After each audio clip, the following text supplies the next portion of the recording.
Hello, good morning everyone. Good morning, sir. Saya sudah cakap panjang-panjang, rupanya belum on mic lagi. Kamu tidak dengar kan? Ada dengar kan tadi? Tidak? Tidak, sir. Oke. Oke, ya, kita akan mulakan kita punya briefing. Some of your friends, mungkin dia orang ada muat hari ini, dan semua kamu akan ambil muat within this week. So, good luck for all of you. Okay. So, for this briefing, I will try to explain about your assignment.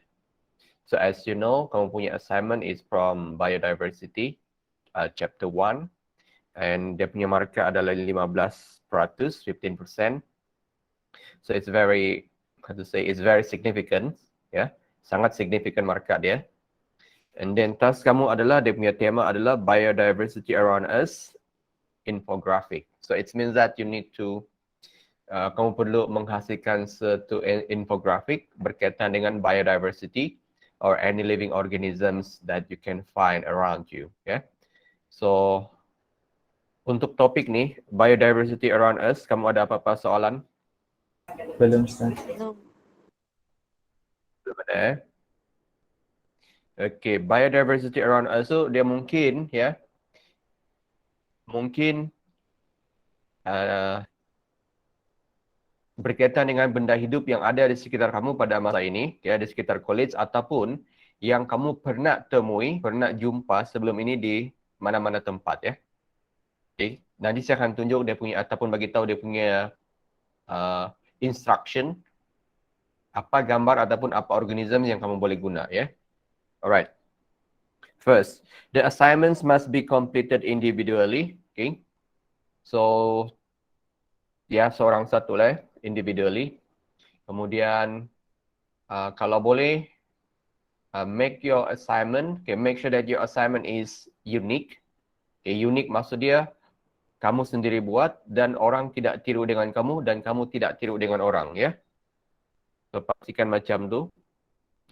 Alright. Your work should be typed only and it should be submitted digitally. Kamu perlu type, maksudnya tidak perlu tulisan tangan lah, okay? And then perlu dihantar secara digital. So ini saya akan buka dalam Google Classroom. So include your details such as name, metric number, and tutorial class. So ini adalah information, kamu punya personal detail yang kamu perlu masukkan.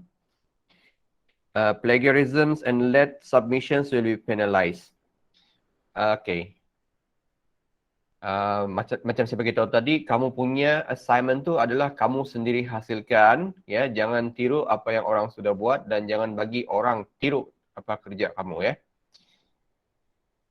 Okay, kalau saya jumpa yang macam tu, saya mungkin akan cara saya akan penalize orang yang kedua yang saya jumpa dia punya kerja tu lah. Tak kisah siapa yang mulakan dia punya peniruan tu. Tapi orang yang kedua yang saya jumpa yang sama, itu yang saya akan penalize lah. Faham nggak? Paham, sir. Okay. So maksudnya kamu jangan bagi tengok, jangan bagi tiru. Boleh bincang untuk macam mana untuk buat, tapi jangan bagi tiru macam mana kamu buat. Okay, ataupun jangan tiru lah, ya. Yeah? Okay, dan juga, okay, late submission will be penalized. Okay, submission tu di sinilah sama ada draft, first draft dengan kamu punya final draft atau final submission. Pastikan kamu hantar pada minggu yang ditentukan lah. Ataupun ini dia untuk kamu punya first draft kamu adalah Februari. Kamu mau saya tentukan hari dia ataupun minggu dia saja? Within week 6 ataupun during panggil apa? 11 of February. Mana-mana saja. Mana-mana saja, sir. Mana-mana saja, yakin lah. Okay. Okay, kamu punya final submission adalah 4th March, okay, 2022 atau week 9. So, kamu ada lebih kurang berapa minggu ni, ya? Tidak banyak masa juga lah, tapi kerja kamu punya assignment ni tidak sangat susah. Okay, semua boleh buat, eh. Alright, the main criteria are as following. Contains, okay, must be accurate and relevant to the topics. So kita punya topik adalah biodiversity. Okay. Nanti ada instruction dia lah. Nanti we will try to relate the instruction with the biodiversity. Okay. And also include at least two references written in the APA format. Okay, ini ada markah dia tersendiri ya. Wikipedia is not accepted. So kalau kamu ambil pada Wikipedia itu kita tidak terima ya. So APA format yang ini kamu ada masalah. Sam lalu sudah bagikan dia punya instruction kan how to write the references in APA format. Sudah kan? So tengok Yes, balik ya. sir. Ya, benda ni kamu akan guna sampai apalah sepanjang hayat kamu. Selagi kamu masih menulis ya, buat thesis kah, buat PhD kah, master kah, kamu mesti gunakan ni lah APA format ya. Okay, visual elements, your creativity to produce an interesting infographic. Ya, kamu punya creativity. Okay. Seterusnya, assignment as a newly appointed wildlife biologist at the local wildlife rehabilitation center, you are assigned to classify an organism in your surrounding that caught your interest. Ya. Okay. Kamu seorang biologist yang baru dilantik dan kamu punya assignment adalah untuk merekodkan ya classification of organism yang kamu boleh jumpa di sekitar kamu. Okay. Okay, tapi untuk kamu cuma pilih satu saja. Okay. Organism that caught your interest. Ya. Organism atau living organism di sekitar kamu yang kamu rasa menarik bagi kamu ya. Alright. So ada 6 components of your infographic. First, taxonomy based on the 8 level of classification. Ya, yang ini apa tu? Yang domain, apa lagi? Kingdom, apa lagi? Phylum. Itu domain. Dear King Peter came over from Great Spain, kan? Okay, paling last sekali adalah species. So itu kamu kena masukkan tentang organism kamu lah. Nanti saya akan bagi contoh sedikit ya. Okay, scientific name and common name in English ya. Scientific name adalah daripada genus and species. Ini kamu punya scientific name dia kan. Okay, common name adalah nama yang kita biasa. Tapi bukan yang local name ya. Bukan local name, common name ya. Contoh, kalau you know the ulat gonggok. Yes. Apa tu ulat gonggok? Caterpillar. Baik. Ulat gonggok. Okey, cuba lagi macam caterpillar lain pula. Itu ulat Centipede. centipede gitu, yang merah tu kan. Ya. Ulat gonggok is the local name, right?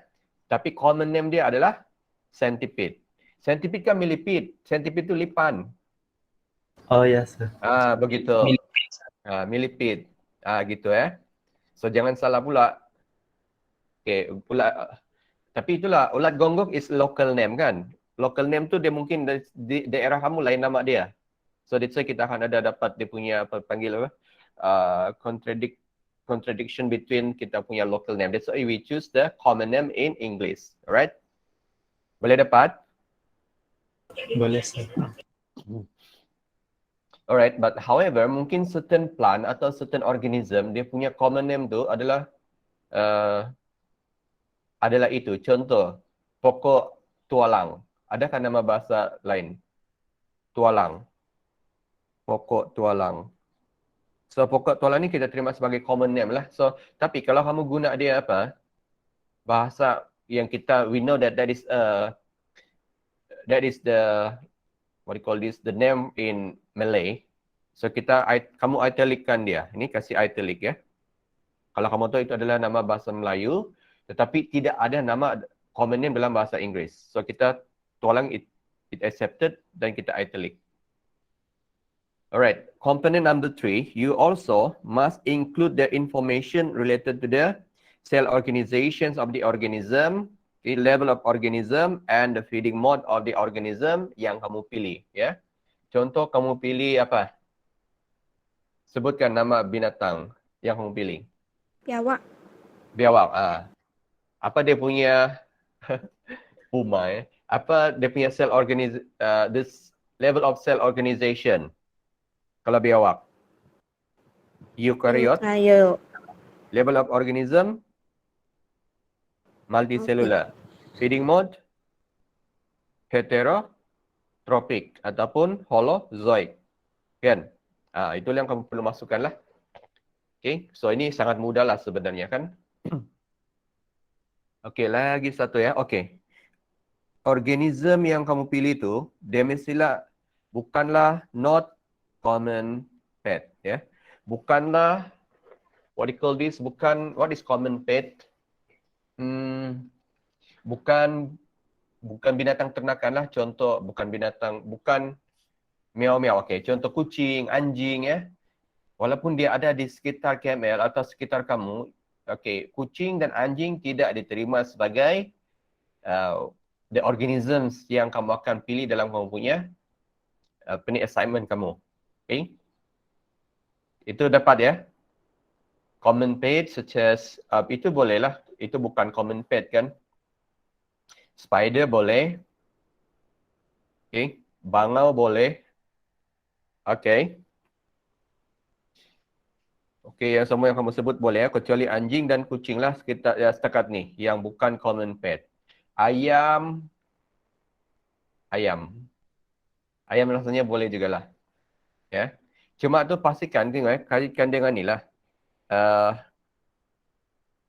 Kamu adalah wildlife biologist. Tumbuhan boleh. Boleh, tumbuhan boleh. Boleh. Cuma tadi tu kita sebut pasal haiwan, animals. Bakteria pun boleh, fungi pun boleh, semua daripada semua daripada biodiversity sekeliling kita. Okay, again, it can be any organisms from any kingdom or any domain that include bacteria and archaebacteria if you are capable of showing the organism. Okay. So assignment kamu ni adalah infografik ataupun kamu perlu ambil gambar dia, ya. So of course lah kalau wildlife biologist ni, kamu sebenarnya wildlife biologist tu basically dia melibatkan animals ataupun flora dan fauna macam tu lah, kan. Bacteria masih termasuk dalam biodiversity. Tapi untuk assignment kamu dia sangat sukarlah untuk buat sebab tidak nampak kan. Tidak boleh. Tu nanti itu mau explain sikit nanti. Assignment dia ada dia punya ada dia punya instruction lah yang menjadikan dia unik ya. Tidak boleh ambil daripada Google. Alright, natural habitat, okay, di mana organism tu selalunya dijumpai ya. Contohnya di sungai ke ya, pokok di tanah ya, macam tu. Okay, IUCN conservation status. Okay, IUCN tu adalah macam yang menentukan satu organism tu adalah apa dia punya status. Status dia ke endangered ke, extinct ke, okay. Tapi kalau sudah extinct kamu tidak akan dapatlah organism tu. Okay. So nanti ini ada link dia, kamu boleh tekan dan masukkan organism kamu tu, ya. Yeah. Okay, roles in ecosystem and ataupun the uses to human kalau ada. So ini sama macam tu importance lah ya, dalam kamu punya syllabus ataupun dalam kamu punya lecture note, the importance of the organism. Okay. Alright. Any questions? Sebelum kita proceed kepada the next part of this briefing. Tiada Okay. Present all of your findings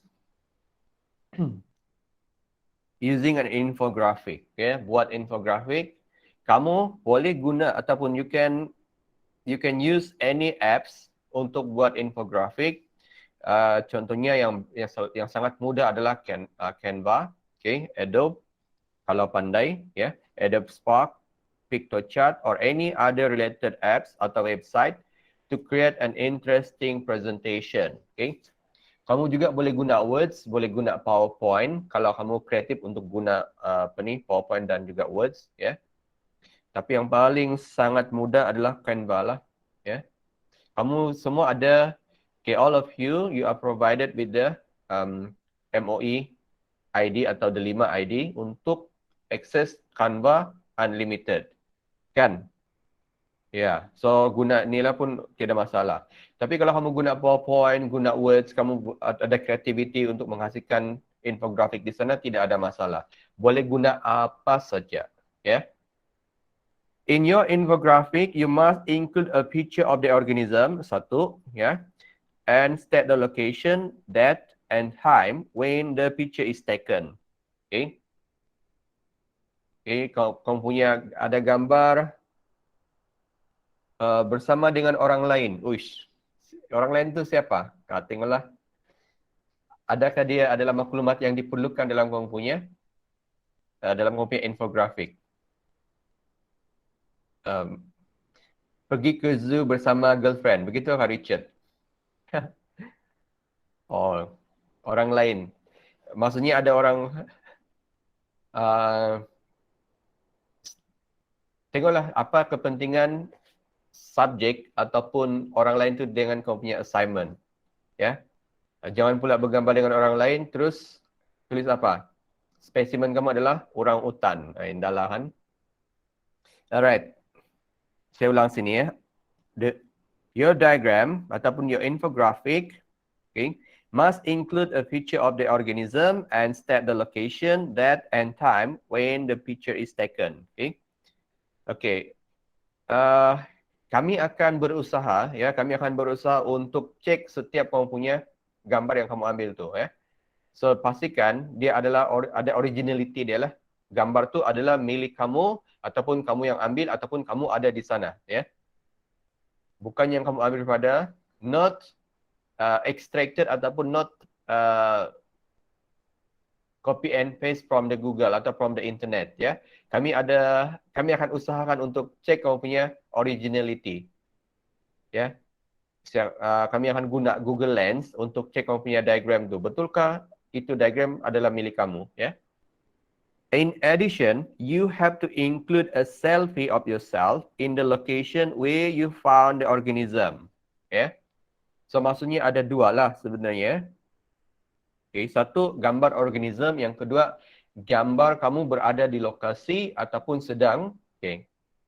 Alternatively, you can include a picture of you with your chosen organism as in holding or it's standing close to it. Contohnya kamu memegang cacing, memegang rama-rama, tapi ada muka kamu lah di sana, ya. Itu boleh diterima. Itu boleh satu gambar saja, ya, satu gambar. Tapi kalau kamu ada organism lain, close up, kamu mesti include your selfie berada di lokasi. Ya. Tunjuk contohnya pegang apa? Semut. Ya, tunjuk sedang pegang semut. Contohnya. Any questions related to this? Okay, maksudnya ada dua situasi lah. Situasi pertama, kamu ada dua gambar. Satu gambar organism, satu gambar kamu. Situasi kedua adalah kamu ada satu gambar, dalam gambar tu ada organism dan bersama-sama dengan kamu. Ya, tapi pastikan kamu punya organism tu adalah dapat di-identify dan kamu pun dapat di-identify lah. Bukannya duduk membelakang, kamu pun tidak dikenali siapa, ya. Alright, same goes to this, what do you call this method number 2. You also need to include the location, date, and time when the picture is taken. Okay. Okay, next kamu punya infographic, dia punya size tidak ada masalah, tidak ada dia punya limitation. Okay, size yang penting apa? Size of the photo, kamu punya gambar tu tidak ada dia punya spesifikasi. You are free to use any type atau any size of your gambar kamu, picture atau diagram. Tapi ya, your lecturer have the right to ask for the photos directly to check for originality. Ya. Contoh kamu crop kamu punya gambar kan, ataupun kamu punya organism, so mungkin lecturer akan minta kamu tunjuk gambar yang selebihnya. Okay. Dan juga ada include ya. Below ada links that might be useful to help you in your research. Okay. Ini yang IUCN tadi status, IUCN Red List status. Okay. So ini pun boleh cek lah untuk dapatkan info berkaitan dengan organism kamu. Alright. Precaution and safety measure, yeah, to ensure your own and others' safety while completing this assignment. Okay. Satu, avoid choosing organisms that are venomous, poisonous, or can harm you in any ways. Contoh, centipede, scorpion, okay, webs, WhatsApp. Okay. Ini kalau boleh janganlah jadikan sebagai assignment kamu lah untuk ketika ini. Sebab kamu masih dalam keadaan, dalam situasi yang, panggil apa ni? Situasi yang kamu sangat fragile, ya. So, jangan ambil lipan, ya, kelajengking, lebah, ya, tebuan. Dia bahaya untuk kamu. Okay? Do not climb to high places or any locations that are unsafe to take pictures. Jangan memanjat pokok, jangan memanjat bangunan. Okay? Kamu nampak spider di dinding, kau pun panjat. You are not Spider-Man. Okay? Jangan buat benda yang boleh mencederahkan kamu. Ya? Avoid crowding in a small space and practice social distancing always. Ya? Mungkin kamu bersama-sama dengan kawan kamu mencari organisme, ya. Pastikan bilangan ataupun kamu punya tidak terlalu ramai lah, ya, tidak terlalu ramai dan sentiasa jaga SOP. Okey, yang keempat saya rasa adalah kawasan larangan, ya. Kawasan larangan, contoh janganlah sampai masuk ke kawasan yang tidak dibenarkan. Ya. Contoh pelajar lelaki mengejar tenggiling sampai ke asrama perempuan. Okay, pelajar perempuan mengejar monyet sampai ke asrama lelaki. Itu contohnya lah. Okay, panggil apa tu? Restricted. Ya. Okay, restricted area. Okay, be careful with this. Alright, so ada apa-apa soalan pasal ni? Sampai naik ke atas blok, atas pergi asrama lagi naik, ya. Mengejar monyet. Mengejar cinta monyet, ya. So, semua clear, ya. Tangkap serangga masuk botol, ambil gambar. Bolehkah? Boleh. Tapi pastikan kau punya assignment ni, dia tidak membahayakan kamu dan tidak membahayakan orang lain dan juga tidak membahayakan organisme lah. Selepas ambil gambar tu, lepaskanlah dia. Lepaskan, ya. Okey, ada soalan lain lagi. Infografik. Itu semua dalam satu page. Yes, satu page saja. Okey, satu page sahaja. Okey, saya tunjuk satu contoh. Okey, ni saya contoh lah. Yes, references pun dalam page tu. Nanti ada, kan tadi ada 6 components yang dia sudah apa kan? Dalam tu ada 6 components termasuk juga rujukan, ya. Okey, ini contoh, ya. Ini jangan kamu tiru baliklah. Ini contoh, ya. Okey, kamu ada apa ni? Kamu ada makluman tentang apa the title of the infographic, contoh. Kemudian ini maklumat diri kamu, personal detail, contoh. Tapi susunan dia nanti ikut mana-mana kamu, ya. Ikut kamu sendiri. Ini adalah common name, ya. Ini adalah scientific name. Ya. Kemudian ini adalah the taxonomy classification. Okay. So sini yang kita tengoklah di sini, ya. Sini ada banyak markah ni. Kingdom, phylum, class, order, family, genus, species. Ya. So cara untuk tuliskan ada format dia kan. Okay. Apa yang kurang di sini? Di sini apa yang kurang? Ya. So apa yang kurang? Domain lah. Domain. Okay. So, sini domain. Okay, domain apa? Eukarya. Okay, ya. Alright. Kita tengok dia punya format dia dan juga spelling dia. Alright. Eukarya. Okay. So, ini pastikan kamu, okay, take your time to do your research. Okay. To do your, what do you call this? To do your investigation atau take effort to make sure that your information, okay, berkaitan dengan taksonomi itu adalah betul, okay. Jangan sembarang masukkan maklumat di sini, pastikan itu adalah betul lah, ya. Pastikan dia adalah betul. Jangan sembarang masukkan saja. Kita akan cek ya, kita akan cek dia. Okey, ini gambar apa? Ini gambar cacing kan? Kemudian di sini selalunya ada certain diagram tu yang ada tarik dia. Contohlah yang ini kan. Okey. Ada tapi mungkin ya, kamu boleh letakkan di sini bila pictures taken bila. Ya. Okey, 16.1 2022 jam. Dia minta apa tadi ya? Location, date and time kan?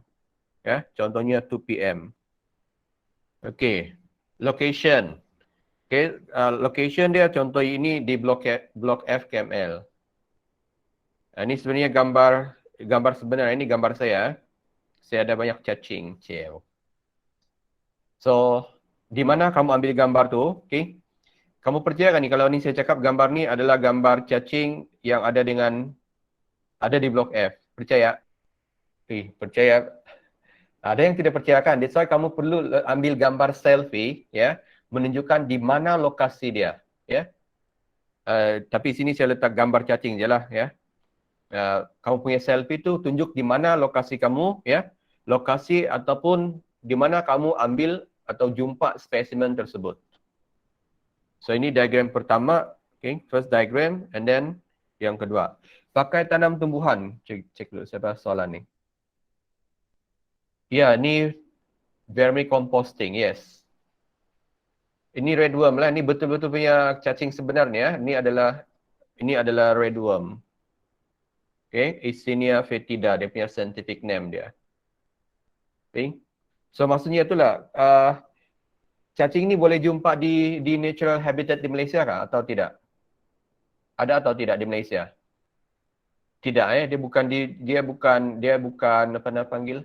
Dia bukan dia punya natural habitat atau dia bukan endemik di Malaysia. So ini daripada luar negara, ya. Tapi dia boleh hidup di Malaysia lah ya, sebab ada tanah kan. Tapi di hutan kita punya cacing yang ada di hutan kita tu bukan jenis yang redworm macam ni. Sebab ini adalah spesifik digunakan untuk casting ataupun vermicomposting untuk buat apa tu? Buat baja. Okay. Okey, kamu juga ada ya.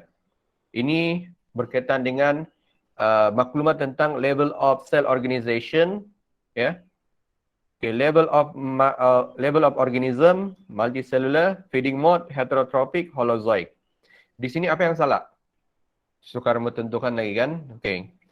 Okay, untuk feeding mode, kamu boleh guna yang general, heterotrophic. Apa yang salah dengan dia punya feeding mode? Richard cakap feeding mode, apa dia? Okay, ya, heterotropik, yes. Boleh guna yang general ataupun boleh guna holozoic ya. Sebab kamu punya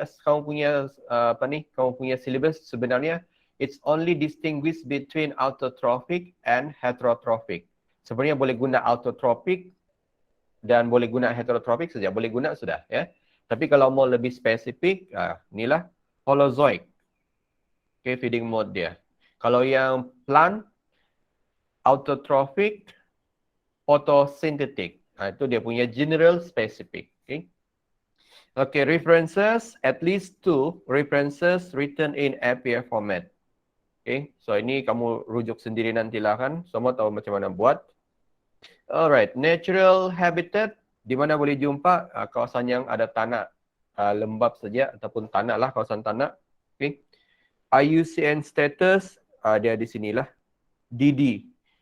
Okay, kamu boleh cari di apa ni ya, gambar raja ni boleh dapat di mana-mana lah di internet ataupun kamu terus tulis IUCN status di sini DD ni adalah data deficient, maklumat tidak cukup ya.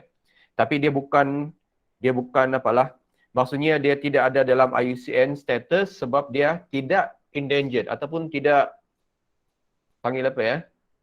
Tidak menarik minat, sama ada dia sudah pupuskah ataupun dia mengalami kepupusankah ataupun sedang dalam bahaya kepupusan. So cacing tanah yang biasa ni masih lagi dalam status yang orang tidak risau pun ya. Sebab dia boleh membiak dengan cepat ya. However, ada certain species yang sebenarnya sudah pupus, sudah hampir pupus. cacing tanah ya. Okay, roles. Nature's ultimate composting worm ya. Secara semula jadi dia adalah untuk decompose lah, untuk decompose. Okay. Okay, lagi decomposer, detritivore and more. So, maksudnya roles di sini dia untuk environment, okay, untuk human ataupun ya, environment secara natural dan juga kepada kegunaan untuk manusia lah kalau ada ya. So untuk cacing ni kita gunakan dalam kita panggil dia vermicomposting ya. Cacing untuk kompos. Vermi itu maksudnya cacing. Composting itu adalah decomposer ya. Begitu. Okay. Kamu rasa menarik ke ni? Boleh sudah kan? Ya. So beginilah, kalau gini berapa markah kamu bagi? Begini sajalah kamu boleh buat ya. Bukan boleh buat. Begini yang kamu perlu buat ya. Simple macam ni. Tapi pastikan kamu letak effort kamu lah. So ini adalah 15% kan? 15%. Tidak. Roles tu dia cakap tadi ya. Dia boleh jadi yang ada efek dia yang mungkin boleh, contohnya dia mungkin boleh menyebabkan penyakit. Gitu. Okay? Sebab, ialah, yang menarik perhatian kita di sekitar kita ni adalah benda yang boleh menyebabkan, benda yang boleh memberikan manfaat dan juga benda yang boleh menyebabkan masalah. Ya, itu yang menarik perhatian kita, kan? Supaya kita boleh avoid. Kalau kita tahu benda tu bahaya, kita boleh avoid. Tapi ramai orang tidak tahu. That's why kita mau, we try to, kita cuba untuk apalah konon. We try to, what do you call this? To create awareness, ya, untuk orang faham benda tu. Contoh dia. Yes, tidak semestinya benda yang baik saja. Benda yang negatif pun ataupun yang mengancam kita pun kita perlu list down kan sebagai dia punya peranan dia. Begitu. Okay. So ada apa soalan lain lagi? Okay, saya bagi tahu sedikit dah. Yang di sini banyak markah ni ya. Sini banyak markah, ya. Sini banyak markah. Dia punya format dia dan juga dia punya apa lagi? Format dan ketepatan dia lah. Macam ni, domain mesti huruf besar, kingdom huruf besar, phylum, sea, order, family, genus, species. Okay. Di sini pun genus dengan species ni pun, ni ya. Genus dia italic, species dia adalah daripada genus dengan species dia. Species ni ada dua nama terus lah. Dan species ni sebenarnya adalah scientific name dia. So, dua-dua kena italic. Alright. Kamu punya format adalah, ataupun kamu punya infografik mestilah di-typekan. So, bila type, dia mesti perlu gariskan di sini. Perlu underline. Is that necessary to underline the name of the genus and species? Tidak, ya. Tidak perlu sebab kamu memang type, ya. So, siapa-siapa letakkan garisan, salah. Begitu. Okay. Okay. Satu lagi. Originality, saya sudah cakap tadi. Originality. Sudah kan? Gambar tu ataupun diagram tu mestilah kamu sendiri yang ambil ataupun kamu berada di sana. Gambar lama boleh. Okey, gambar lama boleh kalau dia mempunyai maklumat yang cukup. Contoh sebelum ni kamu pernah pergi mana? Pergi zoo kan? Ada ambil gambar monyet. Contohnya, atau orang hutan. Dan kamu ada juga selfie sedikit nampak tangan orang hutan. Boleh. Tiada ya? Okey. Pastikan ya, satu lagi pastikan nanti bila kamu pilih organisme tu yang ada di sekitar KML, okey, ada kawan lecturer yang sudah cek di sekitar KML ni saja pun ada lebih kurang 30 sehingga 50 different species of plants sahaja. Okay, so among you must declare apa organisme yang kamu sudah ambil.